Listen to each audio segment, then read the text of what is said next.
Bonjour, bienvenue à tous pour cette nouvelle conférence de la Maison de l'Expatriation. Aujourd'hui, le sujet, c'est le Canada, avec une partie sur la finance, avec Julie Bolato du groupe Desjardins, et une partie sur la fiscalité avec Thomas Magre du cabinet MSGL, qui vont vous parler des choses à ne pas oublier avant de partir au Canada. Avant ça, un petit point, on vous le rappelle, à la Maison de l'Expatriation, il y a des rendez-vous de 30 minutes gratuits pour parler de votre projet d'expatriation. N'hésitez pas à réserver en ligne ou en présentiel. On sera ravis de vous accueillir dans Paris pour répondre à vos questions. Je vous laisse avec nos experts. Bonjour à tous. Donc, nous allons parler dans un premier temps des 5 choses à savoir pour organiser votre départ au Canada, et notamment via Desjardins. Je vais d'abord me présenter. Ensuite, Thomas pourra se présenter par la suite au moment de son intervention. Donc, moi, je m'appelle Julie Bolato. Je suis directrice de compte, partenaire stratégique et clientèle internationale chez Desjardins. Comme vous pouvez l'entendre, je ne suis pas canadienne ni québécoise, je n'ai pas d'accent, je suis bien française. Je suis partie au Canada pendant quelques années. Et quand je suis partie, j'étais directrice d'agence bancaire. Et je pensais que ça allait être simple de pouvoir retrouver un emploi dans le même secteur sans forcément tout reprendre de zéro. Mais au final, ce n'était pas si simple. Je me suis occupée d'abord de ma vie personnelle, les enfants, trouver un appartement, trouver une maison, etc., les écoles. Et puis la banque, je m'étais dit, ça va pas être trop compliqué. Et donc, arrivée sur place, j'ai dû tout réapprendre. Et c'est pour ça que je vais avoir la joie de vous expliquer un petit peu toutes ces différences. Et puis, bonjour à tout le monde. N'hésitez pas à me dire, maintenant que je me suis présentée, n'hésitez pas à nous dire dans la conversation de où vous êtes, d'où vous venez, où vous voulez aller au Canada. Quels sont vos projets? Comment vous voulez y aller? Déjà, dans un premier temps, je vais vous poser une question qui s'affiche à l'écran. C'est qui est Desjardins pour vous? Alors, petit a, est-ce que c'est une institution financière qui se classe parmi les 1000 meilleurs employeurs au Canada en 2023, une entreprise de jardinage, une entreprise qui porte le nom de son fondateur ou le premier groupe mutualiste en Amérique du Nord? Donc, je vous laisse répondre dans le chat. Et les personnes qui sont présentes, justement, est-ce que vous avez une idée de… donc là, on voit apparaître A, une institution financière. Au niveau des présents, vous dites quoi? Les présents? Je dis la C. Une entreprise qui porte le nom de son fondateur. OK, donc on a A et C, du coup. Est-ce qu'on a d'autres réponses? OK. Eh bien, la réponse, c'est toute sauf la B. Effectivement, donc on est la première institution financière qui se classe parmi les meilleurs employeurs. On est une entreprise qui porte le nom de son fondateur, parce que c'était Alphonse Desjardins qui a créé la banque il y a 125 ans, 126 ans maintenant. Et on est aussi le premier groupe mutualiste en Amérique du Nord. Qu'est-ce qu'on peut faire pour vous? Comme je vous le disais, ça fait 125 ans qu'on est là. On a plus de 7,8 millions de membres et clients. Et on intervient dans tout le Québec. On est présent vraiment partout, dont aussi dans les universités. Autre question. Pour vous, comment Desjardins peut vous aider dans votre projet d'immigration? Est-ce qu'on va vous réserver vos billets d'avion? Est-ce qu'on va vous proposer une offre de bienvenue, vous offrir… vous occuper de votre dossier d'immigration ou vous permettre d'ouvrir un compte courant avant d'aller au Canada? Donc là, je vous laisse répondre dans la conversation. Ouh là là, ça fuse, ça fuse. Au niveau des présents, vous en pensez quoi?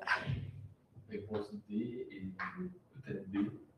DB, c'est globalement ce qui est indiqué aussi dans la conversation. Et je vous confirme, il y a bien une offre de bienvenue, on va en parler un peu plus tard, et on va vous permettre d'ouvrir un compte avant de partir.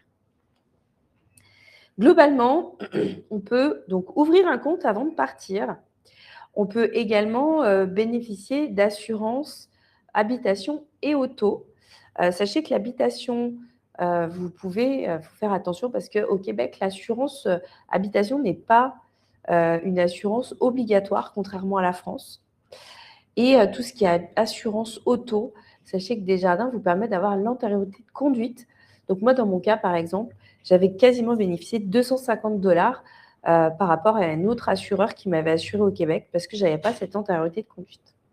On va vous assurer aussi sur la partie santé et puis vous conseiller naturellement sur tout ce qui est placement, REER, CELI.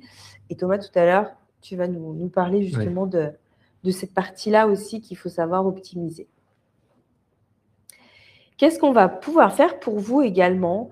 C'est des webinaires gratuits sur différents sujets. On est présent en France. Moi, je fais partie du bureau de représentation des Jardins Europe à Paris.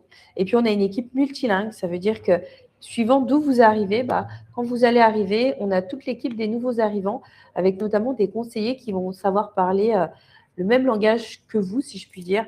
Si vous arrivez de la France, par exemple, on va pouvoir vous mettre en face de vous un banquier français qui va comprendre quand vous dites livret A, livret de développement durable, etc. On va parler de différentes choses, le budget dans un premier temps, ensuite ouvrir un compte courant avant d'arriver, et puis les 3 différences qu'il faut comprendre.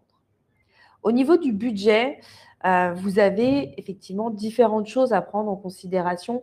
Le logement, je vous encourage à aller par exemple sur Kijiji, où là, vous allez pouvoir aller voir les logements, les locations que vous pouvez avoir et donc déterminer le loyer que vous pouvez avoir par rapport au logement que vous souhaitez avoir. C'est une pièce, 2 pièces, 3 pièces, par exemple. Tout ce qui est alimentaire, n'hésitez pas à aller voir les drives. Ça va vous donner une petite ordre d'idée de combien vous allez avoir besoin de budget pour faire tout ce qui est alimentation. Voilà, il y a différentes choses qu'on va pouvoir parler. Il y a également les billets d'avion. Suivant d'où vous venez, il faut prévoir votre billet d'avion et ça peut aller jusqu'à 1 500 $. Oula. Tout ce qui est vêtements d'hiver, et oui, ça c'est un vrai budget à prévoir. N'hésitez pas à attendre d'être sur place pour acheter vos vêtements d'hiver.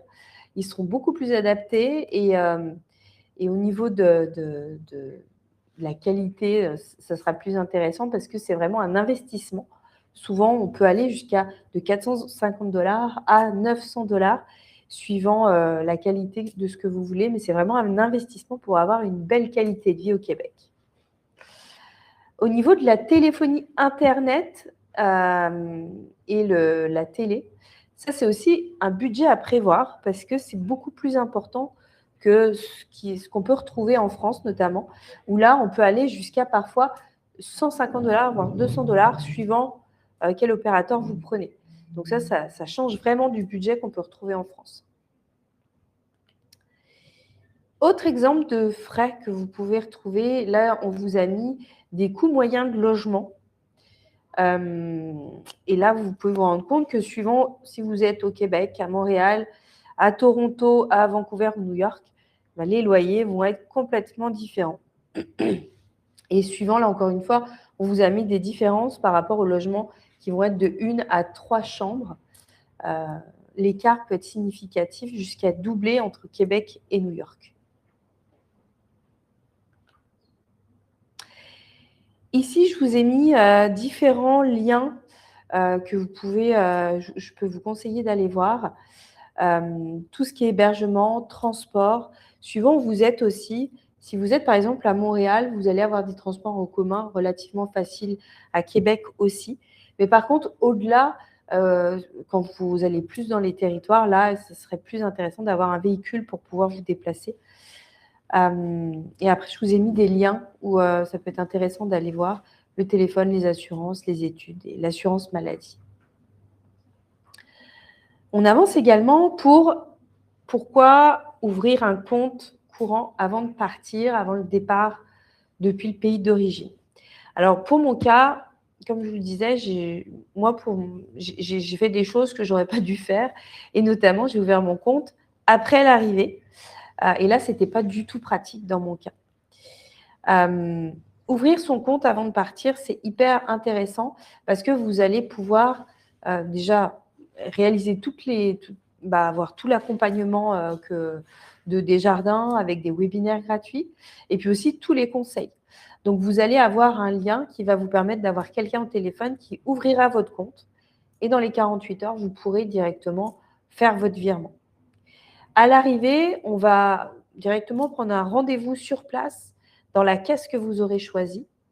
Et là, ça vous permet justement de récupérer vos moyens de paiement et donc de récupérer l'argent que vous vous êtes envoyé.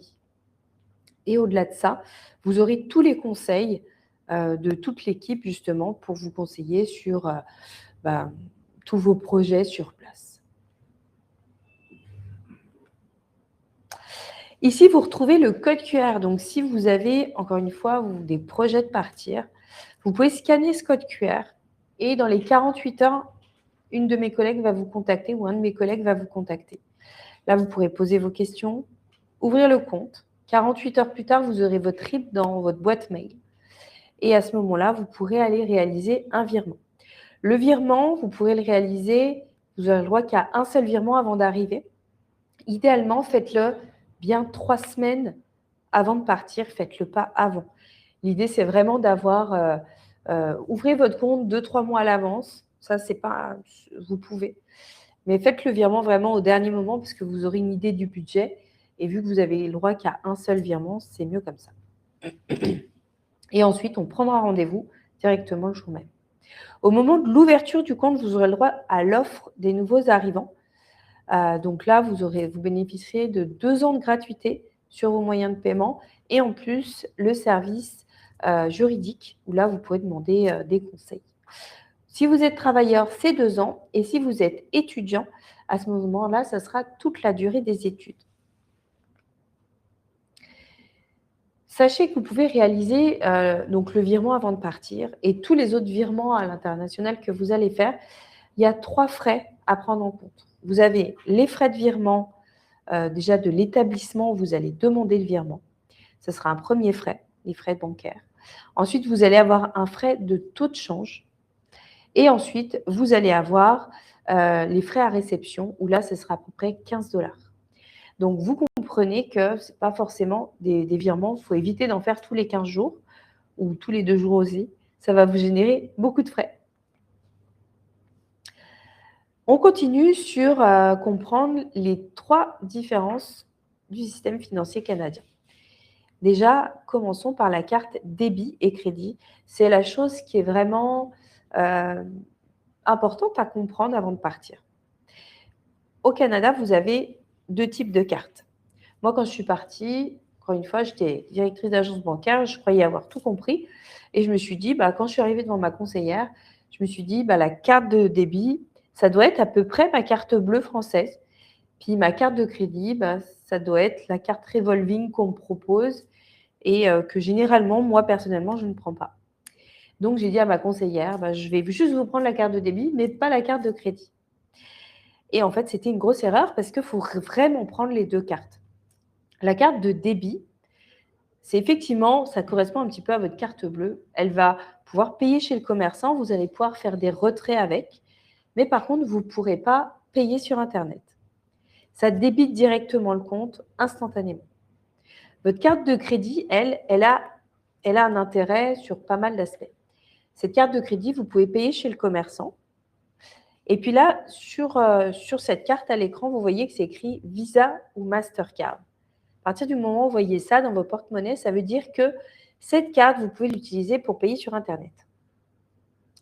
Par contre, je ne vous encourage pas à utiliser cette carte pour faire des retraits, sinon ça va générer des frais, contrairement à la carte de débit.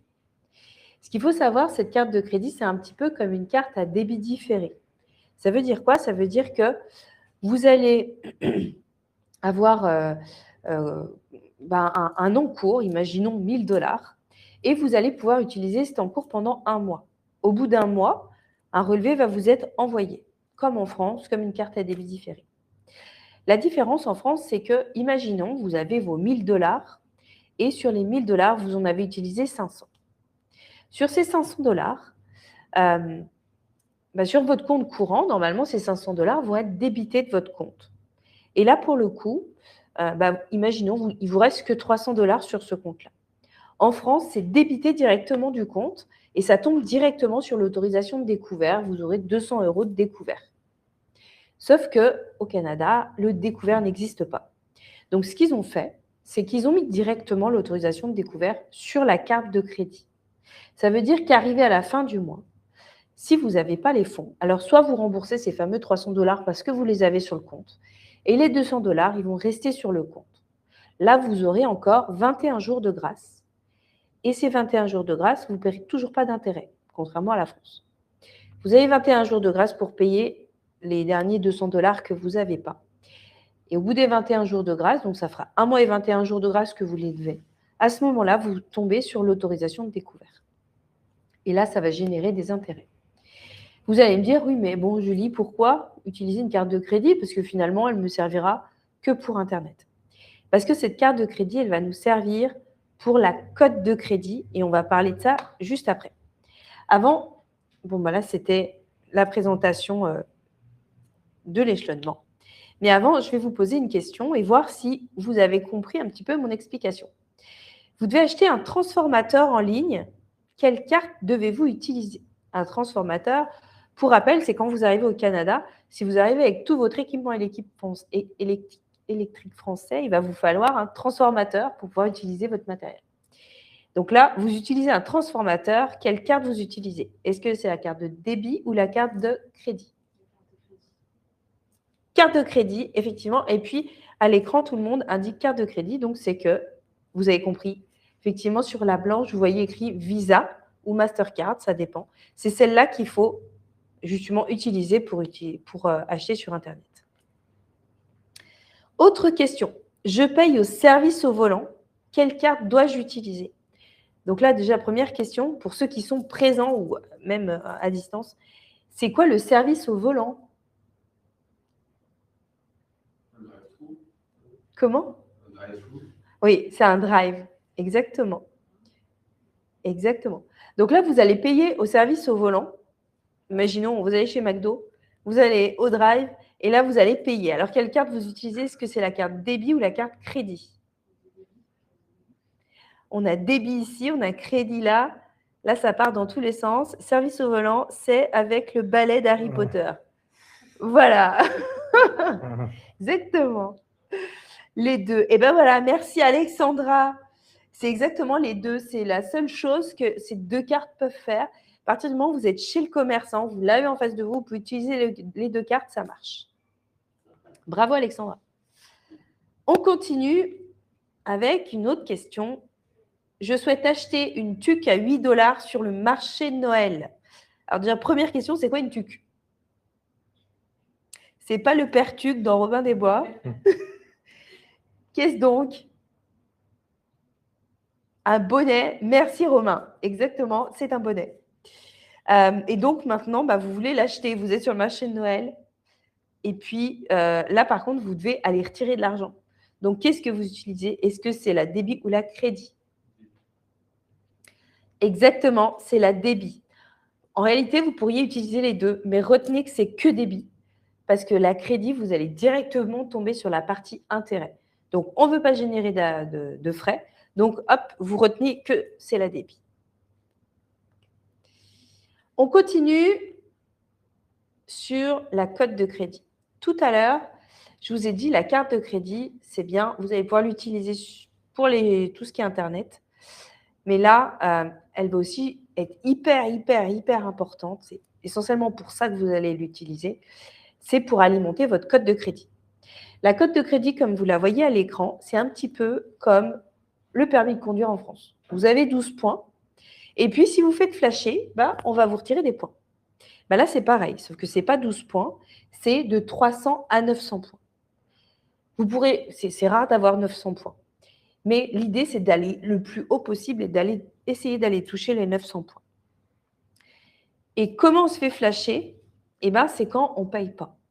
Ou justement, quand on paye, ça alimente la cote de crédit de manière positive. Ça veut dire quand vous utilisez votre carte de crédit, que vous restez dans l'encours qui est indiqué. Si vous avez 1 000 $, vous restez en dessous des 1 000 $, idéalement même autour des 50%, c'est bien. Et que vous payez en temps et en heure. Vous pouvez payer aux 15 jours, même si vous voulez. Et vous réglez tout en temps et en heure. Votre loyer, c'est pareil. Il faut payer en temps et en heure. Si ce n'est pas fait comme il faut, finalement, vous allez mal alimenter votre cote de crédit. Et donc, derrière, cette cote de crédit, elle va être utilisée pour plein de raisons différentes, dont, par exemple, un propriétaire vous voulez vous voulez louer un bien, le propriétaire va regarder votre code de crédit. Et là, il va se dire, OK, combien la personne a? Est-ce qu'elle est plus près des 300 ou des 900? Et plus vous êtes près des 900, plus vous êtes un bon payeur. Certains vont me dire, ouais, mais bon, je ne vais pas utiliser ma carte de crédit parce que comme ça, je me fais pas de mal, quoi. Sauf que ça ne marche pas comme ça. C'est comme si vous preniez votre voiture tous les jours pour amener votre enfant à l'école, vous prouvez pendant tous les jours que 2 km, ça marche bien, vous n'avez pas d'accident. Et bien là, ça prouve que vous êtes un bon conducteur. Si vous ne conduisez pas, ça ne prouve pas que vous êtes un bon conducteur. Donc, c'est vraiment pour ça qu'il faut utiliser sa carte de crédit. Et donc, ici, comme je vous le disais, cette carte de crédit, elle est utilisée si vous louez un bien. Pour les étudiants, ça peut être un sujet où, par exemple, vous vous dites, moi, je suis étudiant, je n'ai pas forcément besoin de ma carte de crédit. Méfiez-vous parce que des fois, il y a des colocs qui marchent super, vraiment pas bien. Puis, au bout de 6 mois, il faut changer de coloc. Puis là, il faut quand même une carte de crédit. Donc, pensez-y. Pensez-y. Pareil pour trouver un job. Moi, dans mon cas, par exemple, pour travailler chez Desjardins, j'ai dû passer 4 entretiens et à la fin, on m'a dit « Julie, c'est quoi ta cote de crédit ?» Ah oui, c'est vrai, il y avait cette étape-là aussi. Donc, faites bien attention, c'est quelque chose qu'on ne connaît pas en France et qui est hyper importante au Canada. Elle est utilisée dans d'autres cas, donc pour les prêts, puis des assurances également. Alors, dernière question, qu'est-ce qui impacte ma cote de crédit? Après, je vais te laisser la place, Thomas. Payer mon abonnement de téléphone, faire une grosse dépense à mon arrivée. Chaque paiement à jour ou en retard impacte mon historique de crédit ou payer mon épicerie en argent comptant. Alors, qu'est-ce qui impacte ma cote? Le A, le B, le C, le D, ça peut être plusieurs réponses. Alors, pour les présents, on a certains qui nous disent C, d'autres qui nous disent tout. Et la réponse, en ligne, on nous dit CC, BC, AC, D, oula, toutes les réponses, quoi. Et les vraies réponses, c'est le paiement de mon abonnement téléphone, puisqu'on vérifie que vous payez bien votre abonnement. Chaque paiement à jour et en retard impacte mon historique de crédit. Le fait que vous fassiez un gros paiement, en soi, tout va bien. À partir du moment où vous avez l'argent en face pour payer, en fait, il n'y a pas de sujet. Et payer en comptant, ça ne marchera pas plus.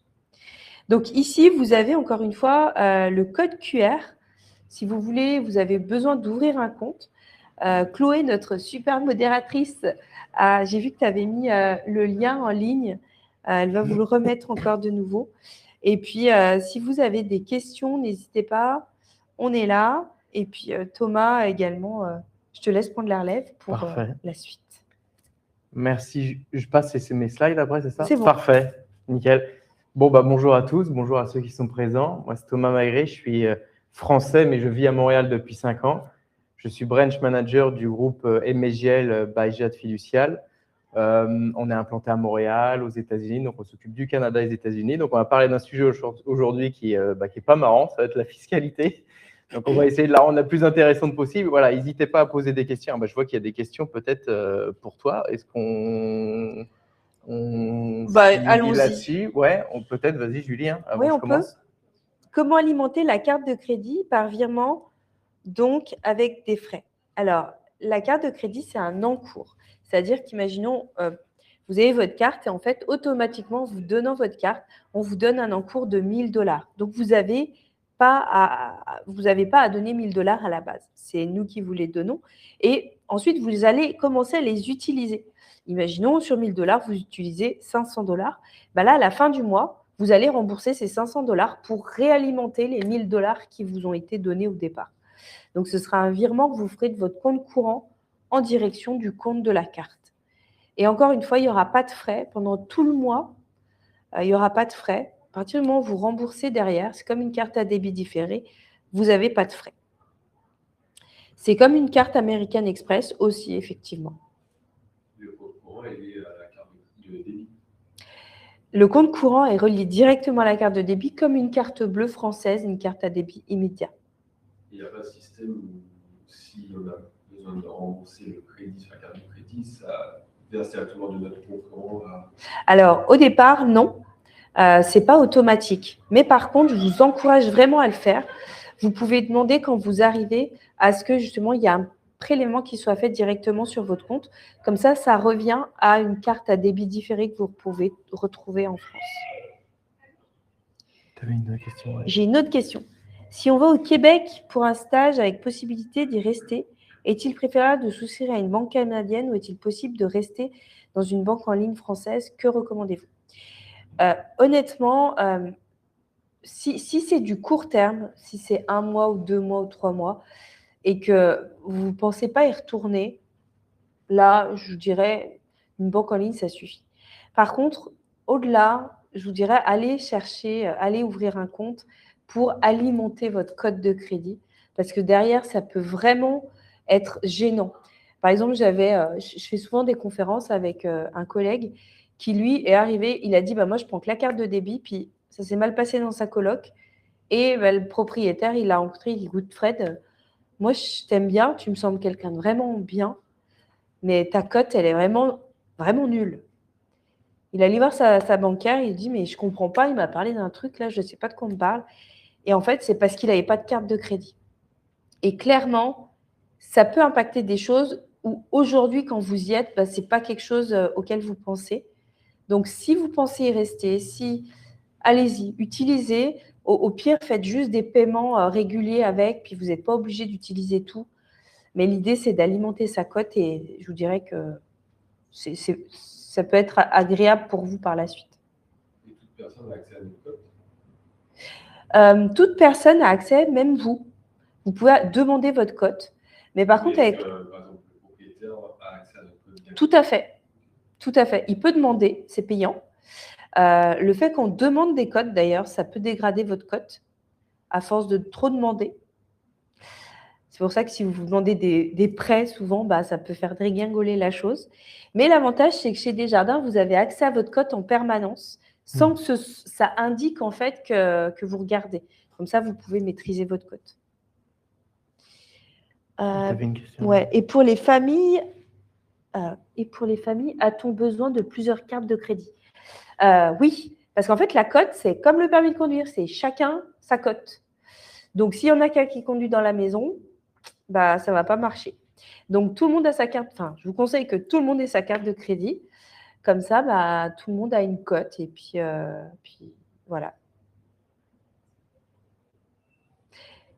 Après, Thomas, je vais enchaîner. Puis après, on prendra les questions au fur et à mesure. Ouais. Donc, effectivement, donc là, on va parler de fiscalité. Donc, on va parler de fiscalité canadienne. Donc, quand on arrive sur le territoire, on devient résident fiscal canadien. Donc, on va voir cette première étape-là et surtout toutes les étapes ensuite de déclaration. Donc, qu'est-ce qu'on déclare quand on arrive là-bas et qu'est-ce que je déclare de mon patrimoine? Bon, la première question, c'est surtout la notion de résidence fiscale, c'est-à-dire qu'à partir de quand on devient résident fiscal canadien? Bon, il y a trois choses différentes. C'est les liens de résidence fiscale, donc c'est-à-dire est-ce que je viens y habiter? Est-ce que je loue un appartement? Est-ce que j'achète une maison? Donc ça, c'est vraiment le lien important de résidence. Ensuite, on a la résidence secondaire, donc c'est plutôt familial. Est-ce que je viens aussi pour un emploi avec ma famille, pour travailler, développer finalement notre économie, finalement la volonté de s'y installer? Parce que souvent, quand on parle de résidence fiscale, on entend souvent est-ce que je suis resté plus de 6 mois ou non? Et est-ce que c'est à partir de là que je deviens résidence fiscale? Non, pas forcément. On peut arriver le 20 décembre et être considéré comme résident fiscal canadien dès le 20 décembre. Donc, c'est-à-dire on quitte la France, on arrive au Canada, on devient résident fiscal canadien et on n'est plus résident fiscal français. Donc, c'est cette année-là, il faut réussir, il faut bien déclarer ce changement de résidence fiscale-là. Donc, devenir résident fiscal canadien, qu'est-ce qui en découle? Grosse différence par rapport à la France, il n'y a pas de foyer fiscal au Canada. C'est-à-dire qu'on va faire une déclaration pour chacun des membres de la famille. Il n'y a pas de part fiscale si on compare de manière très simple, c'est-à-dire on a beau avoir 5 enfants, on n'aura pas 5 parts. Les enfants, pour la petite info, ne rapportent pas d'argent au Canada, loin de là. La seule chose qu'on peut déduire, c'est les frais de garderie ou les frais de scolarité ou les frais médicaux. mais c'est des frais que vous avez engagés. Il faut garder les justificatifs et vous pouvez obtenir en fonction de certains des crédits d'impôt en fonction de ce que vous avez. Donc, pas de foyer fiscal. On a 2 niveaux d'imposition. Pourquoi 2 niveaux? On a le niveau fédéral, donc on paye un impôt au Canada, et on a le niveau provincial, parce que les provinces sont indépendantes fiscalement. Donc, par exemple, le Québec, si on habite au Québec, on doit payer ses impôts, qui sont d'ailleurs avant le 30 avril de chaque année suivante, à déclarer. Et on paye une partie au Canada et on paye une partie au Québec. Et c'est quasiment la même chose dans chaque province, quoique il y a certaines provinces qui ont quelques particularités, mais en soi, le principe reste celui-là. Donc, à déclarer avant le 30 avril de chaque année. Par exemple, sur les salaires, si on parle de choses assez simples, on est prélevé à la source, c'est comme en France. Par contre, la grosse différence par rapport à la France, c'est que ce n'est pas pré-rempli. Ça veut dire que c'est à nous de remplir chaque case. Peut-être avant que je continue, ce n'est pas du tout commercial ce que je vais vous dire. Tout le monde a un comptable au Canada, tous. Parce que même la personne qui a juste un salaire, en fait, c'est un peu le principe de l'Amérique du Nord où tout le monde a son avocat, son comptable, son gestionnaire de patrimoine. C'est la vérité. Pourquoi? Parce que c'est très complexe. Alors, c'est bien pour nous, mais pour étant résident canadien, tout de suite, on peut croire à un enfer, en tout cas administratif, parce que déjà, on doit faire 2 déclarations. On doit en faire une, comme je l'ai dit tout à l'heure, pour le fédéral et une pour la province. Donc, ça peut paraître assez lourd et ce n'est pas aussi intuitif qu'en France. Et si je peux rajouter quelque chose, c'est qu'on est vraiment content de les utiliser, les comptables, parce qu'en fait, on est content de les payer parce que souvent, ils vont nous chercher des retours d'impôts qui sont beaucoup plus importants que l'argent qu'on va leur donner. Ouais. Donc, on est très content de les payer. Non, tout à fait. Et puis, en fait, il existe en plus, en fonction des cas, énormément de crédits possibles, de cas spécifiques. Et surtout, hormis ce qu'on peut vous faire gagner en impôts, c'est surtout en termes de compliance. L'Amérique du Nord, c'est de la compliance. Donc, c'est simple, si on ne déclare pas, c'est pénalité. On oublie un formulaire, c'est pénalité. Bon, je ne parle pas des US parce que c'est pire, c'est 10 000 $ US si on oublie un formulaire. Au Canada, c'est 2 500 $. Je vais y venir après. Il ne faut pas avoir trop peur non plus. Mais en fait, c'est surtout un pays de compliance, donc il faut respecter à déclarer tout ce qu'il y a à déclarer. Et les déclarations d'impôts peuvent paraître assez grosses pour pas grand-chose. Donc, l'impôt sur le revenu, une fois qu'on est résident canadien, on doit déclarer donc ses revenus de source canadienne, évidemment, comme en France. Par exemple, sur les salaires, on est prélevé à la source. Même principe qu'en France, quoique c'est un peu différent parce que c'est au réel, c'est-à-dire on touche un brut. Le taux d'impôt est calculé par rapport au brut qu'on touche. Ce n'est pas un taux de prélèvement à la source de l'année N-1. Donc, on est prélevé à la source et en fin d'année, on paye la différence, plus ou on est remboursé si on a trop payé. Voilà, même principe. Si on a du logement temporaire ou logement professionnel, quelle adresse donne-t-on pour notre résidence fiscale? C'est qu'une boîte. Attends, si on a du logement temporaire ou logement professionnel, quelle adresse donne-t-on pour notre résidence? Là où vous habitez, ouais. Est-ce qu'une boîte postale fonctionne? Oui, ça fonctionne. L'important, c'est de donner quand même l'endroit de résidence de domicile, soit là où vous y habitez. Donc, même si c'est temporaire, dans tous les cas, on peut mettre à jour sa résidence directement sur le site du gouvernement. Donc, pour les revenus canadiens, c'est assez classique, c'est la même chose qu'en France. Et qu'est-ce qu'on peut déduire? On peut déduire, comme je vous ai dit tout à l'heure, les frais médicaux, les frais de garderie, les frais de scolarité. Donc, tout ça, ça vient diminuer de votre revenu imposable. Bon, là-dessus, pour l'instant, c'est assez simple. Le sujet le plus important pour vous en étant expatrié, c'est que vous avez potentiellement encore des revenus de sources étrangères. Donc, en fait, le principe, c'est qu'on doit déclarer nos revenus canadiens, mais également nos revenus mondiaux. On doit déclarer tout ce qu'on touche de sources étrangères et non seulement les revenus, mais aussi le patrimoine mondial. Je m'explique. On a par exemple, on vivait en France, on s'expatrie au Canada, on a encore un appartement qui est en France et qu'on a mis en location. Et ces revenus-là, on les déclare encore en France, mais on va devoir les déclarer aussi au Canada. Mais par contre, la première question qu'on se dit, c'est « Attends, je vais payer deux fois mes impôts ?» Non, il existe une convention fiscale qui existe entre la France et le Canada qui, justement, neutralise cette double imposition-là. Donc, le principe est simple, c'est qu'au Canada, on doit déclarer tous nos revenus de source étrangère et on doit venir y déduire l'impôt français déjà payé dans le pays source. Donc, en soi, au Canada, le principe, c'est qu'on paye que la différence, s'il y en a une, d'impôt. Bon, après, il y a quelques particularités, on va y venir après. Mais le principe général, c'est ça. Donc, j'ai parlé des revenus de location. Ça marche notamment aussi pour les dividendes étrangers, les salaires étrangers, les intérêts de compte de placement étranger. Ça existe pour tout ça. Donc, il faut, justement s'assurer à déclarer tous ces revenus-là. Et justement, où est-ce qu'on va déclarer ces revenus et ce patrimoine? C'est dans le fameux formulaire T1135. Alors, c'est un formulaire qui paraît banal comme ça, mais c'est le formulaire qui est le plus important pour les expatriés parce que c'est finalement le formulaire qui récapitule tous vos revenus et patrimoine étrangers. Je reviens sur ce que j'ai dit tout à l'heure. Si on l'oublie, c'est 2 500 $ de pénalité par personne et par an. Et il n'y a pas de délai de prescription. Donc, la personne qui l'oublie pendant 10 ans, elle peut prétendre à une amende de 25 000 $. Et c'est déjà arrivé. Et ça arrive beaucoup. C'est surtout quand il y a des ventes, en fait. Tout à fait, ouais. Tout à fait. C'est souvent quand quelqu'un dit bon, le bien est de l'autre côté de l'Atlantique, de toute façon, je ne vais pas le vendre, il ne se passe rien. Ouais. Puis il y a un décès. Puis d'un coup, paf, ça remonte. Ou, enfin, peu importe. Tout à fait. Et en fait, c'est là où on se dit ah, zut, je n'ai pas déclaré. Puis bam, 10 ans de frais. Exact. Et justement, pour rebondir sur ce que tu as dit, tout à fait, en fait, c'est que bon, la première année, ce formulaire-là n'est pas obligatoire. Donc, c'est là-dessus où on a une petite exemption. Je vois qu'il y a des questions, je vais juste finir sur ce que je dis. Effectivement, donc, dans ce formulaire-là, on doit déclarer la valeur de notre patrimoine à date d'arrivée au Canada. Donc, quelle valeur on prend? Par exemple, pour un bien immobilier, il faut le faire évaluer. Et en fait, de la manière la plus haute possible. Pourquoi? Parce que je vais y venir après, mais on doit figer la valeur de notre patrimoine étranger à date d'arrivée au Canada. Donc, si vous avez des actions, crypto-monnaies, assurance vie, compte de placement, donc livret A, PEL, etc., et biens immobiliers, vous devez, au moment de votre première déclaration, valoriser ce patrimoine-là et le figer à date d'arrivée et au taux de conversion du jour. C'est important, du jour d'arrivée. Et parce qu'en fait, ça aura un impact pour plus tard. Comme le disait très bien Julie, c'est le jour où on vend un bien, on va prendre la valeur de cession de ce bien-là, moins la valeur de ce bien d'arrivée au Canada et non pas la valeur d'acquisition. Donc, en fait, le Canada se sert de ce formulaire-là. Je vais peut-être répondre aux questions. Et pour une pension alimentaire, c'est pour les pensions alimentaires canadiennes. Les pensions alimentaires françaises ne sont pas imposables au Canada, donc il n'y a pas de problème là-dessus.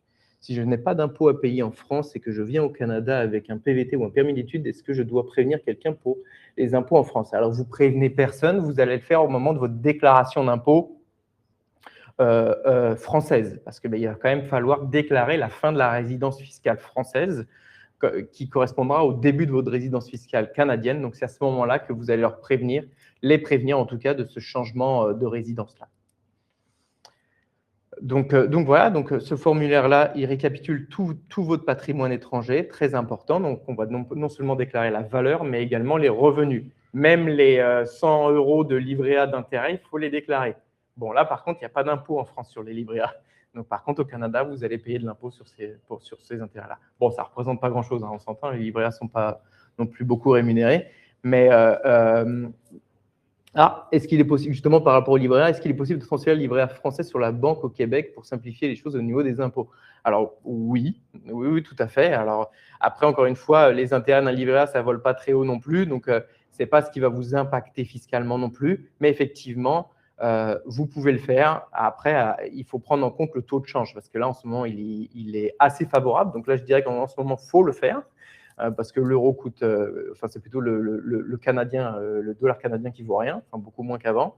Mais ça dépend aussi surtout du moment du taux de change, quoi. De toute façon, Julie, tu sauras mieux répondre que moi là-dessus. Hein. Là, je reviens juste sur le livret A. On parle de transfert de livret A. Alors, on ne peut pas transférer de livret A. Le livret A n'existe pas au Canada. C'est d'autres supports de placement. Vous allez transférer l'argent. C'est le support du livret A. Il reste en France parce que c'est un produit... c'est un support français, typiquement français. Concernant les plans d'épargne retraite, ça, c'est très bien d'en parler. Merci Léa d'en parler, parce que souvent, on les oublie un petit peu.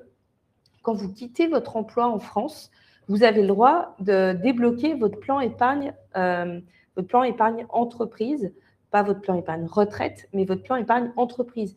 Donc, profitez-en à ce moment-là, ça peut être bien. Et là, vous récupérez les fonds et là, vous pouvez les envoyer. Encore une fois, comme je disais tout à l'heure, quand vous transférez l'argent, vous avez le taux de change qui est effectivement favorable, mais vous avez aussi des frais de virement. Ok, parfait. Et je vois, dans le cas d'un contrat de prévoyance retraite, ça se passe comment l'imposition des plus-values non réalisées en l'occurrence, c'est-à-dire contrat bloqué? Bon, pas d'imposition sur les plus-values non réalisées. Il y aura peut-être un potentiel sujet sur l'exit tax, mais on va y venir après. Très bonne question, Laurent. On va en parler juste après. Donc là, c'était par rapport au patrimoine immobilier, donc qui va être à déclarer sur, je me perds, où on était, patrimoine immobilier, patrimoine mobilier, voilà. Donc après, on a évidemment le patrimoine mobilier. Donc, qu'est-ce qu'on entend par mobilier? On entend les plans d'épargne d'entreprise, on entend les actions, on entend également les crypto-monnaies, surtout aujourd'hui, beaucoup de personnes ont des crypto-monnaies. Donc, plan d'épargne entreprise, donc tout ça, c'est à déclarer au Canada. Les actions, comme je disais tout à l'heure, on parlait par rapport à des biens immobiliers qu'on doit figer la valeur de ces biens immobiliers à date d'arrivée au Canada. Et ça va être la même chose par rapport aux actions, mais les actions, ça va être très simple. On a juste là. On a merci. On a comment dire, les actions sont souvent valorisées en bourse, donc on connaît la valeur, leur valeur à date d'arrivée au Canada. Donc, encore une fois, je rebondis sur ce que j'ai dit. La T1135 va nous servir à mettre une photo finalement de notre patrimoine immobilier à date d'arrivée, donc que ce soit immobilier et mobilier. Donc, par contre, si on a au cours de l'année, en fait, on arrive au Canada, admettons, on a un PEA, donc c'est assez courant. Le PEA, on va devoir le détailler par action détenue dans le PEA, devoir figer leur valeur à date d'arrivée au Canada. Donc, figer, c'est prendre la valeur de ces actions à date d'arrivée au taux de conversion du jour. Et s'il y a une cession au moment de la résidence fiscale, on va calculer une plus ou moins value de cette cession-là. Donc, on va venir, si on a une plus-value, comment se calcule la plus-value? C'est, par exemple, j'ai 100 $ de plus-value sur ces actions. On prend 50% de la plus-value qu'on intègre dans nos revenus. Okay, j'ai fait 100, je prends 50 que j'impose dans mes revenus au taux marginal d'impôt. Sous déduction, encore une fois, de l'impôt payé déjà dans le pays source. Okay, on garde le principe que si j'ai payé de l'impôt dans le pays source, je le déduis de mon imposition canadienne. Donc, on parle évidemment d'actions, de stock option et aussi d'assurance vie. L'assurance vie, c'est un cas particulier parce que l'assurance vie française n'est pas considérée comme assurance vie canadienne. Selon la Convention fiscale France-Canada, elle est considérée comme compte de placement étranger. Donc, l'assurance vie française, vous allez être imposé sur sa prise de valeur annuelle. Admettons, l'assurance vie, vous arrivez à vos 10 000. En fin d'année, elle en vaut 12. Vous n'avez pas fait de versement dessus. C'est juste une prise de valeur de 2 000. Vous êtes imposé sur 2 000 $. Sur 2 000 € d'ailleurs, parce que c'est on parle en euros qui sera converti. Voilà. Donc, vous êtes imposé chaque année dessus. La nuance avec l'assurance vie, c'est que vous allez être imposé chaque année dessus. Et au moment du déblocage de cette assurance vie, en France, vous allez être imposé également dessus. Là où il peut avoir une double imposition, c'est si vous êtes imposé pendant que vous êtes au Canada chaque année sur sa prise de valeur.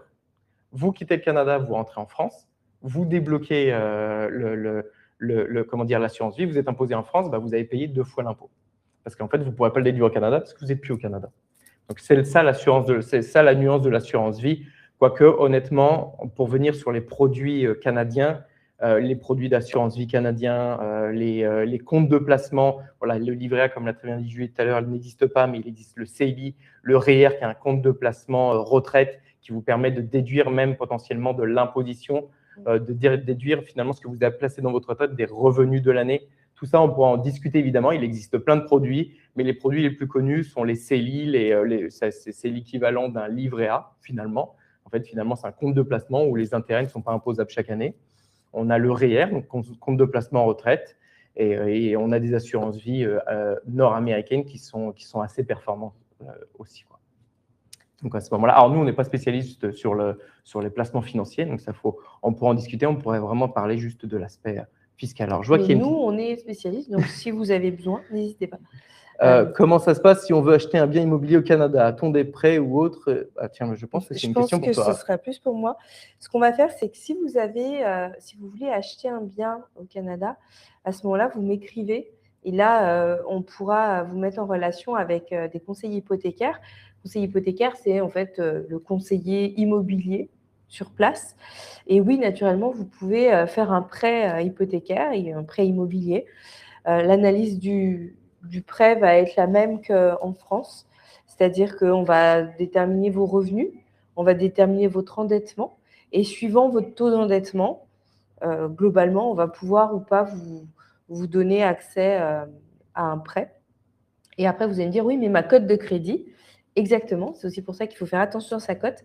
Mais même si vous n'avez pas de cote, il y a aussi des moyens pour pouvoir vous faire investir dans un bien avant d'avoir la cote. Mais tout ça, vous pourrez, je vais vous mettre mon mail ou Chloé va pouvoir le mettre dans la conversation, julie.bolato@desjardins.com, et vous pouvez m'écrire directement et comme ça, je vous donnerai des réponses. Existe-t-il un équivalent aux SCPI françaises? Alors non, pas spécialement. Bon, c'est très français les SCPI. D'ailleurs, tant mieux, c'est un très bon produit. Non, il n'existe pas un équivalent. Il existe un équivalent, mais à plus petite échelle, c'est-à-dire qu'on peut acheter des biens immobiliers à plusieurs, mais c'est déjà un système fiscal différent. Et surtout, c'est vraiment loin du principe SCPI, mais on s'y rapproche de très loin et à plus petite échelle. Pour continuer, donc les deux formulaires, le formulaire que je vous ai évoqué tout à l'heure, donc le T1135, il existe un autre formulaire un peu équivalent, c'est le T1134. Donc le T1134, lui, c'est pour les sociétés étrangères. Donc en fait, T1135, c'est pour tout votre patrimoine personnel, donc comme j'ai dit, immobilier. Et pour les T1134, c'est pour tout ce qui est société étrangère, détenue à plus de 10%. Donc je ne sais pas, vous êtes au Canada, vous détenez une SAS, que vous détenez à plus de 10%, et ben vous devez la déclarer sur le formulaire T1135 chaque année. Et T1134, pardon. Et pour le formulaire T1134, c'est un formulaire société un formulaire T1134 par société, pardon. Et les SCI? Et les SCI, justement, j'allais y venir. Les SCI, c'est dépendamment si c'est une société, une SCI à l'IS. Une SCI à l'IS, imposable du coup sur les sociétés, rentre dans le cadre de la T1134. Et la SCI à l'IR, elle, dans le cadre de la T1135. La SCI à l'IR, c'est comme si vous considérez ça comme un bien personnel. Donc, vous devez le déclarer, évidemment, ses revenus et l'incorporer, l'inclure directement dans votre T1135. Quand vous dites valoriser à date… Pardon, j'ai cru qu'il y avait une question avant. Non, quand vous dites valoriser à date d'arrivée au Canada, comment fait-on, par exemple, assurance vie ou plan d'épargne retraite? On demande une synthèse à notre banque. Exactement, c'est ce que j'allais vous dire. Il faut demander la valorisation de ces placements-là, de ces plans-là, directement par votre banque pour qu'on puisse les figer. Oui, tout à fait. Et là, je vois que Stéphanie a dit « Ah, super, je peux conserver ma société française. » Oui, oui, tout à fait, vous pouvez la conserver. Encore une fois, c'est de la compliance. Il faut bien, par contre, la déclarer dans ce formulaire-là de T1134. Si vous ne le faites pas, c'est 2 500 $ de pénalité aussi applicable pour ce formulaire-là, donc il ne faut surtout pas oublier. Après, c'est clair que si vous avez des revenus tirés de ces sociétés-là, il ne faut pas oublier que vous êtes imposable au Canada. Donc, si vous tirez des dividendes, vous êtes imposable au Canada ou même des salaires. Vous êtes imposable au Canada sous déduction de l'impôt français déjà payé dans le pays source. Encore une fois, au Canada, vous payez seulement la différence d'impôt s'il y en a une par rapport à l'impôt français. Droit de donation ou de succession, on va passer rapide. Il n'y a pas d'impôt sur la succession au Canada. Par contre, c'est clair que si vous êtes canadien, en tout cas résident fiscal canadien, et que vous héritez de biens français, il ne faut pas oublier que ça rentre dans le cadre de vos formulaires que j'ai cités tout à l'heure, T1135 ou T1134. Admettons, dans le cadre de la succession, vous héritez d'une société ou même d'un bien immobilier, ça rentre dans les formulaires que j'ai cités tout à l'heure. Okay. Par contre, il n'y a pas d'imposition sur la succession en tant que telle. J'ai une question. Ouais. Si on est nu propriétaire. Voilà. Si on est nu propriétaire, là, par contre, par exemple, cas classique, j'ai la nue propriété de la maison de mes parents, mais c'est eux qui en ont l'usufruit. C'est souvent le cas classique. Effectivement, on doit y déclarer sa valeur, mais pas les revenus tirés de ce bien-là. C'est juste une déclaration de valeur. Donc, dans la nue propriété, dans la nue propriété, donc il faut qu'on regarde évidemment la valeur que vous avez dans cette nue propriété-là, mais c'est clair que tous les revenus gérés de ces propriétés ne sont pas déclarés au Canada. Vous les déclarez seulement quand vous en aurez l'usufruit. Et là, très bonne question de Coralie, ça passe vite. Il est noté sur le slide qu'on doit faire la déclaration des biens étrangers uniquement si la valeur est supérieure à 100 000 $, 100 000 $ canadiens. Effectivement, et c'est par personne. Très bonne question. Par contre, ça n'empêche pas, admettons, je ne sais pas, vous avez un appartement et qui coûte seulement 50 000 €, donc ça ne dépasse pas les 100 000 $, pas de T1135 à déclarer. Alors, il faut prendre en compte tout votre patrimoine. Donc, c'est biens immobiliers et biens mobiliers. Et si ça reste inférieur, il n'y a pas besoin de déclarer la T1135. Par contre, ça n'empêche pas de déclarer les revenus tirés de ces biens-là. Donc, même si, je reviens sur mon exemple, l'appartement ne rentre pas dans le cadre de la T1135, mais par contre, si j'ai des revenus, je dois quand même les déclarer au Canada, c'est très important. Il n'y a pas de seuil pour les revenus étrangers. Que se passe-t-il si on a vendu un bien alors qu'on est au Canada? Justement, c'est la slide juste après, impôt de départ. Donc, c'est impôt de départ où on vend. C'est-à-dire que si on vend notre bien pendant qu'on est au Canada, donc on va prendre évidemment la valeur de cession de ce bien-là, sous déduction de sa valeur à date d'arrivée au Canada. C'est-à-dire on ne va pas prendre la valeur d'acquisition, sauf si on a acheté ce bien pendant qu'on était au Canada. Donc, et encore une fois, sous déduction de l'impôt déjà payé dans le pays source. Par exemple, sur un bien secondaire en France, on paye un impôt sur la plus-value potentielle de nos biens secondaires. Et même chose au Canada, vous allez calculer un impôt. Le calcul de la plus-value est différent parce qu'en France, vous allez prendre valeur de cession moins valeur d'acquisition. Au Canada, vous allez prendre valeur de cession moins valeur de ce bien à date d'arrivée au Canada. Donc, très souvent, vous n'allez pas payer d'impôt en tout cas au Canada, de différence d'impôt sur cette cession-là. Après, ça dépend, parce que quand vous arrivez au Canada, c'est pour ça qu'il est important de faire estimer votre bien de la valeur la plus haute possible par un agent immobilier. Comme ça, vous augmentez, vous diminuez finalement la plus-value potentielle de ce bien. Donc là, on parle de vente, mais autre sujet, c'est justement la slide, c'est l'impôt de départ canadien, et on appelle ça l'exit tax. Qu'est-ce que c'est? C'est qu'au-delà de 60 mois de résidence fiscale au Canada, si on quitte le Canada, on a une application d'exit tax sur une dernière déclaration d'impôt. Donc, qu'est-ce que c'est? C'est qu'on va prendre la valeur de nos biens étrangers à date de départ du Canada, moins la valeur de ces biens à date d'arrivée au Canada. Donc, finalement, c'est une imposition sur la plus-value latente de vos biens pendant que vous étiez au Canada. Et ça, c'est seulement si vous avez résidé plus de 5 ans. Je m'explique. Vous êtes resté 8 ans. Tous vos biens coûtaient, je ne sais pas, 200 000 $ en arrivant au Canada. Vous quittez le Canada au bout de 8 ans, ça en vaut 500 000. Vous êtes imposé sur 300 000. Alors, pas 300 000, comme je l'ai dit tout à l'heure, on prend 50% de la plus-value qu'on réintègre dans vos revenus. Et là, ce n'est pas de la plus-value réalisée, mais de la plus-value latente. Donc, c'est important de bien anticiper ce point-là et surtout de bien déclarer le premier formulaire T1135 parce que c'est celui qui va figer la valeur à date d'arrivée et qui servira potentiellement au moment d'une vente ou au moment de l'exit tax. Le tarif d'un comptable. Ouais, j'ai vu cette question. Quels sont les tarifs d'un comptable pour être accompagné, même approximatif, car ça semble vraiment très complexe. Alors, Cécile, elle en perd son latin. Voilà, c'est ça. Non, c'est effectivement, bon, ça peut, je veux dire, ça peut aller de 100 $ pour un comptable local qui déclare juste d'un salaire, jusqu'à, honnêtement, c'est dépendant de votre situation, mais comptez, si vous avez du patrimoine étranger, il faut compter à peu près 1 000 $ canadiens d'accompagnement. C'est vraiment une fourchette approximative parce que ça dépend vraiment du volume du patrimoine que vous avez. Ça dépend des déclarations et du nombre de personnes dans la famille aussi à déclarer. Mais en soi, effectivement, il faut s'attendre. Alors, c'est vrai qu'en tant que Français, on n'a pas l'habitude de ça parce que je pense que 70 voire 75% des Français font leur déclaration d'impôt eux-mêmes. Au Canada, tout le monde passe par un comptable qu'on a dit tout à l'heure.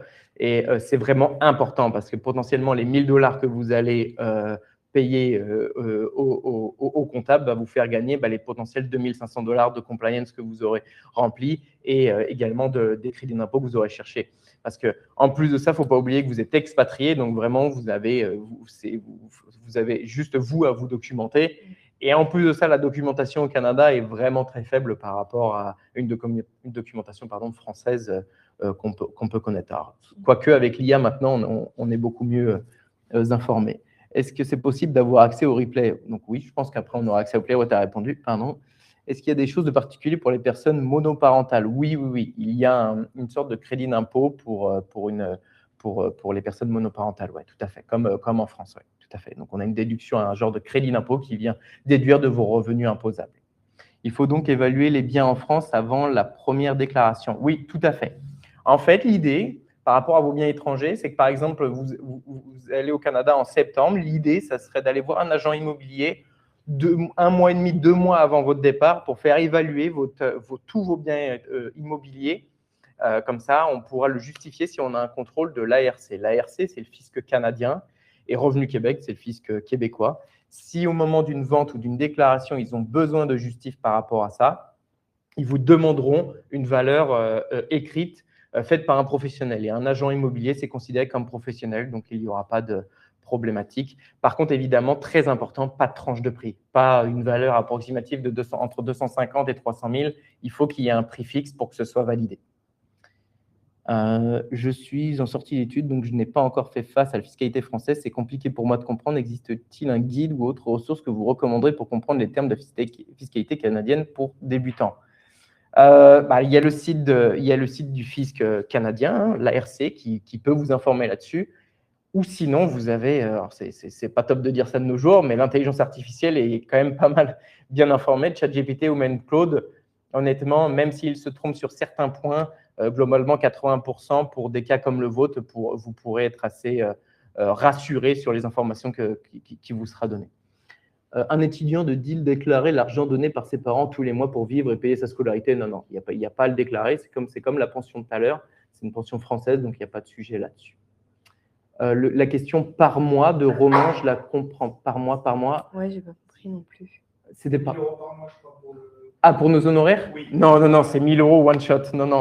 Ah oui, Oh, par non. an, Ouais, 1 000 $ par mois. Non, ça ferait beaucoup. Quoique pour nous, c'est bien, mais je pense pas que beaucoup paieraient ça. Non. J'ai dit par mois? C'est moi qui ai dit? Non, Ah ouais. lui qui demande. Ah, pardon. Et là, Ok. il vient d'envoyer des trucs. Ouais, il l'a envoyé plusieurs de fois là. fête. Ouais, c'est très bien. Ça ferait cher comptable. Effectivement, ouais, je ne pense pas que beaucoup de personnes nous paieraient et nous utiliseraient. Non. Effectivement, c'est 1 000 $ à l'année.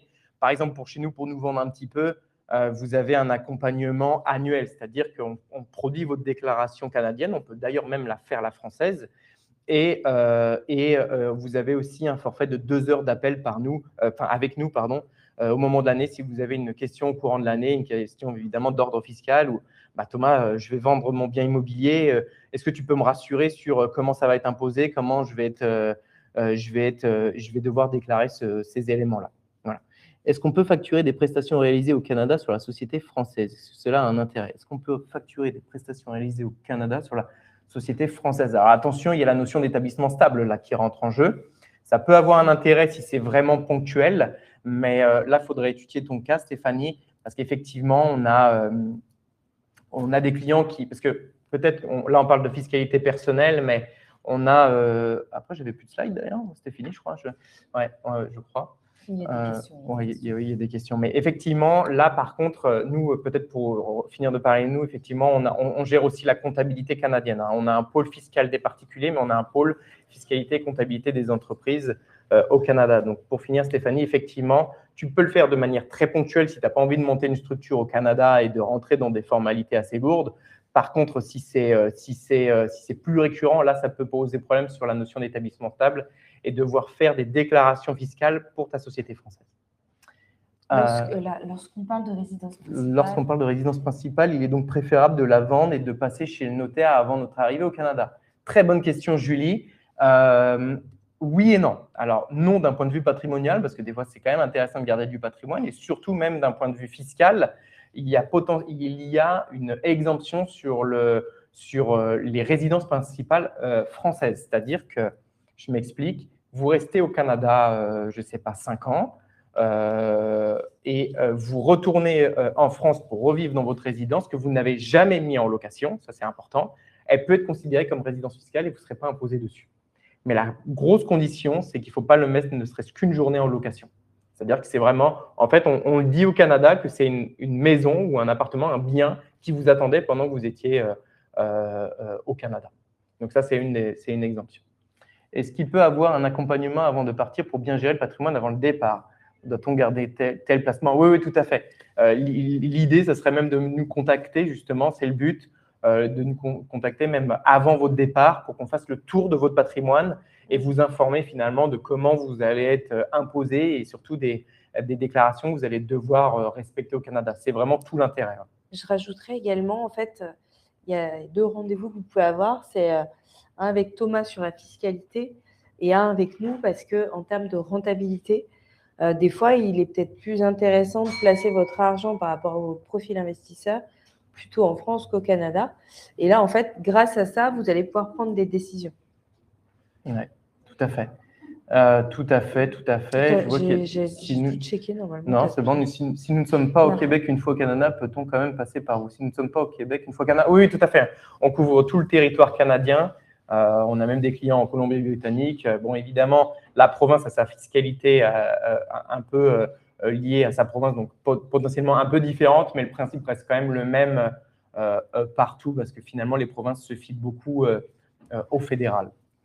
Même Airbnb, oui, pardon. Si on est en PVT, Ouais. on bouge dans le Canada, Ouais. comment ça se passe au niveau fiscalité? Alors, c'est votre résidence fiscale au 31 décembre. Attention. Donc, c'est important de… bon, le Québec, c'est la province la plus taxée du Canada. Voilà. Donc, l'idée, si vous bougez, finissez pas le 31 décembre au Québec. Vraiment. OK. Mais effectivement, c'est souvent notre résidence, parce que quand on déclare votre résidence fiscale au 31 décembre. Donc, attention. Il demande si un Airbnb, ça peut servir de résidence principale. Même Airbnb pour la location de résidence. Non, bah non, du coup, si vous mettez en Airbnb, c'est loué, donc plus de notion de résidence principale. Voilà. Et après, on est… bon, si vous avez d'autres questions, il reste peut-être encore un peu de minutes, mais en tout cas, je pense qu'on a fait assez le tour. Évidemment, bah là, vous avez le QR de mon code QR de mon Calendly, nos adresses mail aussi. Donc, on est peut-être pour finir peut-on peut-être rappeler par la maison de l'expatriation pour d'autres questions? Oui, tout à fait. De toute façon, ils ont nos contacts. Le but, c'est que nous, on se tient à votre disposition. On a une équipe de 8 personnes sur la fiscalité des particuliers, tous de formation d'ailleurs française et canadienne. Donc, ça serait vraiment un plaisir de pouvoir discuter avec vous et échanger. Et si on bénéficie de crédit d'impôt, par exemple, location meublée professionnelle en France, ouais. Et du coup, on va au Canada, est-ce qu'on… C'est une bonne question, ça. Ouais. Ouais, le LMNP, en fait, on se plaint beaucoup de la fiscalité française, mais on ne va pas se mentir, il y a quand même quelques bons produits, comme notamment la LMNP, qui est un très bon produit. C'est finalement, ça nous permet de quasiment pas payer d'impôts, voire pas du tout.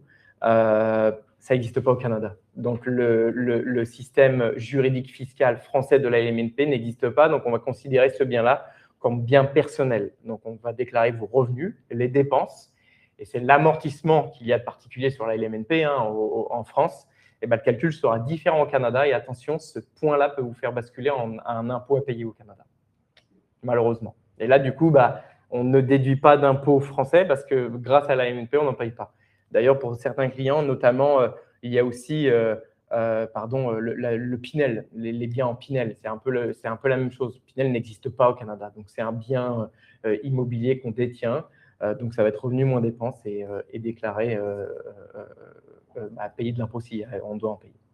Et une question sur la crypto. Vous pouvez calculer si c'est intéressant encore de continuer avec la LMNP. Ça, on peut tout à fait le faire. Après, il reste quand même quelques optimisations fiscales possibles dans l'immobilier. Notamment, on peut amortir le bien au Canada, mais ça, c'est à prendre avec des pincettes parce que c'est du décalage d'impôt dans certains cas. C'est-à-dire, je vais m'expliquer très rapidement sur ce point-là. Vous amortissez le bien, donc vous prenez un bout de la valeur du bien que vous venez rajouter dans vos charges, donc ça vient diminuer sa valeur, donc potentiellement augmenter la plus-value latente, ou réalisée. Donc finalement, vous déduisez un bout du bien chaque année, donc vous ne payez pas d'impôt, mais vous le paierez au moment de la plus-value. Donc, mais ça, c'est que si vous vendez ou vous êtes soumis à l'exit tax, comme j'en ai parlé tout à l'heure. Par contre, amortir le bien chaque année et vous êtes sûr de partir avant 5 ans du Canada, c'est une rentabilité folle parce que vous amortissez chaque année, vous quittez le Canada avant 5 ans, donc pas d'exit tax, donc pas d'imposition sur la plus-value. Donc, c'est pour ça que c'est du cas par cas. Il y a des optimisations vraiment possibles. Quand on a plusieurs biens, on peut venir jouer. Et surtout, quand vous avez un cas comme à la MNP, on peut potentiellement vous dire de rajouter certaines charges qui sont éligibles au Canada, qui potentiellement ne passeraient pas trop en France. Donc, il y a de l'optimisation possible. Après, on n'a pas de baguette magique non plus. Mais il y a des points à aller chercher. Étant donné qu'on connaît la fiscalité française, on sait comment aller venir jouer sur les deux bords. J'ai vu qu'on parlait de crypto-monnaie à un moment donné. Il y avait la crypto et après, tu as 2 autres questions. La crypto, déjà, la crypto, comment ça se fait ? Bon, la crypto, dernièrement, ça a pas mal fait parler. Repréciser la crypto. Bon, la crypto, on doit tout déclarer. Donc, avec les plateformes aujourd'hui de crypto-monnaie, on doit y déclarer chaque acquisition et chaque cession. Et attention, alors, pour ceux qui ont de la crypto-monnaie, cession et transformation de crypto est considérée comme cession en Amérique du Nord, comparativement en France. Je m'explique. Vous avez du Bitcoin que vous transformez en ETF ou en Solana, c'est considéré comme de la cession, donc déclarable au Canada. Donc, pour ceux qui font un petit peu de crypto et qui font 10 ou 20 transactions par an, ça va. Mais on en connaît qui font 1000, voire 5000 transactions par an. Donc là, attention, c'est vraiment… En Amérique du Nord, la crypto-monnaie est très prise au sérieux. Et surtout, depuis l'année dernière, il y a un nouveau formulaire qui est sorti et les pénalités sont très lourdes si on le déclare mal. Mais le principe reste comme les actions. Vous achetez, vous vendez, vous êtes imposé sur la plus-value. Mais le cas particulier, c'est que transformer une crypto en une autre crypto est considéré comme cession. Donc là, et ça rentre aussi dans le cadre de votre T1135 et surtout de l'exit tax également. Vous avez je ne sais pas, 1000 $ de crypto. Quand vous arrivez, vous quittez le Canada au bout de 8 ans et vous en avez 40 000, c'est plus imposition sur cette plus-value-là. Juste une question pour bien comprendre. Nous devons dans tous les cas déclarer le formulaire T1135 la première année d'arrivée, peu importe le montant, et les années suivantes, ce sera que si le montant est inférieur à 100 000 $. Alors non, on déclare que si c'est supérieur à 100 000 $, la première année, d'ailleurs, les formulaires T1135 et T1134 ne sont pas obligatoires. Par contre, à partir de la deuxième année, vous devez le faire que si vous dépassez 100 000 $, évidemment, de patrimoine. Mais c'est clair que si au cours de votre résidence fiscale canadienne, vous dépassez ce seuil-là, et là, vous devez déclarer la T1135. C'est vraiment réévalué chaque année. Il y a des dispositions particulières pour les résidents fiscaux français, mais travailleurs frontaliers suisses, Luxembourg. Oui, alors, on parle là, je parlais beaucoup de français, évidemment, mais il existe des conventions fiscales entre tous les pays. Il existe entre le Canada et la Suisse, le Canada et le Luxembourg. Donc là c'est un peu du cas par cas parce que certains produits ne sont pas considérés pareils selon certaines conventions fiscales entre les pays. Donc là, il faudrait prendre un peu de temps et regarder votre situation. Bon, le but, ce n'est pas de faire peur. Évidemment, la fiscalité, ça va. Le Québec, ce n'est pas un Eldorado fiscal, mais je veux dire, ce qui fait plus peur, c'est la compliance parce qu'en soi, l'impôt en soi est quand même quasi aux mêmes tranches que l'impôt français. Le seul sujet, c'est de bien respecter votre déclaration, mais au bout d'une année, on a compris le principe et ça va très bien. C'est comme la banque. Une fois qu'on a compris débit, crédit, comment on paye ça, tout se fait bien. Finalement, on ne va pas y aller. Qui dit Stéphanie. OK. Merci beaucoup, riche en informations. C'est bon. Okay, voilà. Donc, voilà. En tout cas, n'hésitez pas à nous écrire. Vous avez nos mails. Puis, on reste à votre disposition. Merci beaucoup, la Maison de l'Expatriation, de nous avoir reçus. Et puis, merci à ceux qui sont venus. Les présents. Merci beaucoup.